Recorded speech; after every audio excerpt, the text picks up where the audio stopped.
చర్చికి వచ్చిన వెంటనే దేవుని దగ్గరికి వచ్చాను, ఇక దేవుడు చూసుకుంటాడు అనేవాడు ఎవడు ఉండడు. వచ్చేయంగానే ముందు పాస్టర్ గారికి చెప్పేయాలి, లేకపోతే ప్రభుకి చెప్పేయాలి, సమస్యలన్నీ చెప్పేయాలి. నీ కాన్సెప్ట్ ఆఫ్ గాడ్ ఏంటి?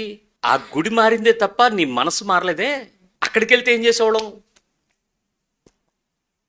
గుంజీలు తీసి కింగి పెట్టి అది చేసి ఇది చేసి కొబ్బరికాయ కొట్టి అక్షంతలు వేయించి ఇది చేసి నోవు చేసి యజ్ఞం చేసి ఆఖరికి నా బాధ అంతా ఏంటంటే నాకు అదేదో చూసే బాబు, నీకు ఆ తర్వాత తెచ్చిపడేస్తాను ఉండిలో.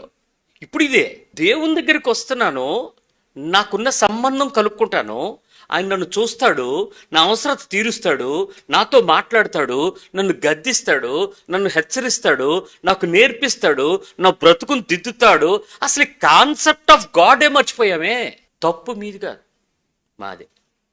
ప్రత్యేక ప్రార్థన చేస్తాను అంటున్నాడు చూడు, మీరు దానికి ఎర్రెత్తుకుని పరిగెడుతున్నారు చూడు.